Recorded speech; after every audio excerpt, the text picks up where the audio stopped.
ناظرین محترم، اس دنیا میں آنے کی ترتیب تو ہے لیکن جانے کی کوئی ترتیب نہیں۔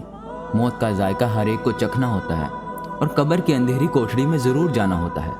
امیر ہو یا غریب، بادشاہ ہو یا فقیر، اس نے موت کو گلے لگانا ہی ہوتا ہے۔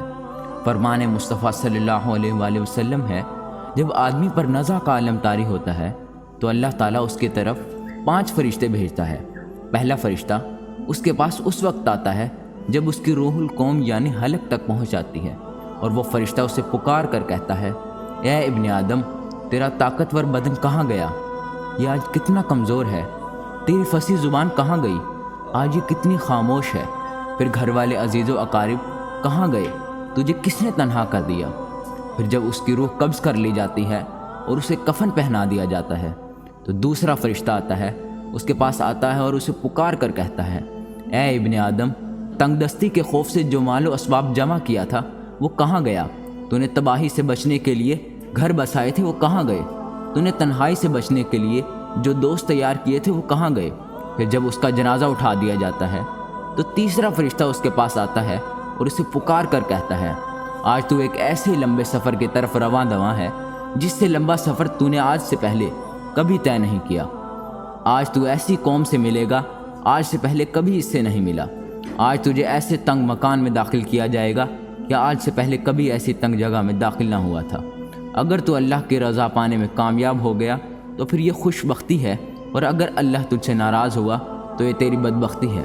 پھر جب اسے لہک میں اتارا جاتا ہے تو یہ چوتھا فرشتہ اس کے پاس آتا ہے اور اسے پکار کر کہتا ہے، اے ابن آدم، کل تو زمین کی پیٹھ پر چلتا تھا اور آج تو اس کے اندر لیٹا ہوا ہے۔ کل تو اس کی پیٹھ پر ہنستا تھا اور آج تو اس کے اندر رو رہا ہے۔ کل تک تو اس کی پیٹھ پر گناہ کرتا تھا اور آج تو اس کے اندر نادم و شرمندہ ہے۔ اور پھر جب اس کی قبر پر مٹی ڈال دی جاتی ہے اور اس کے اہل و عیال، دوست، عزیز و اقارب اسے چھوڑ کر چلے جاتے ہیں تو پانچواں فرشتہ اس کے پاس آتا ہے اور اسے پکار کر کہتا ہے کہ اے ابن آدم، لوگ تجھے دفن کر کے چلے گئے، اگر وہ تیرے پاس بھی ٹھہرتے تو تجھے کوئی فائدہ نہیں پہنچا سکتے تھے۔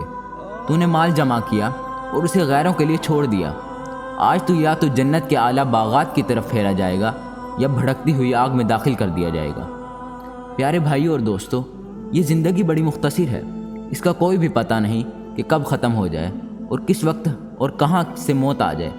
اس دنیا میں ہمارا آنے کا مقصد ہے کہ ہم اللہ تعالیٰ کی عبادت کریں، نیک اعمال کریں، اچھے اچھے کام کریں، نہ کہ ہم اپنی زندگی کو گناہوں میں صرف کر دیں۔ ہمیں موت آنی ہے اور ہم نے قبر میں جانا ہے، مگر افسوس بات تو یہ ہے کہ ہم اس کے لیے کوئی تیاری نہیں کر رہے۔ ہم نے خود کو تیار ہی نہیں کیا کہ ہمارے پاس سانس لے کے جانے کے لیے کچھ بھی نہیں، لیکن ہمارے پاس وقت ہے، ہمارے پاس صحت ہے، اور اللہ پاک نے ہر قسم کی معذوری سے ہمیں بچایا ہوا ہے۔ تو ہمیں چاہیے کہ ہم اس دنیا میں نیکی کریں، اچھے اچھے کام کریں، اپنی زندگی اس راستے پر ڈال دیں جس کا ہمارے پیارے نبی صلی اللہ علیہ وآلہ وسلم نے ہمیں بتایا تھا۔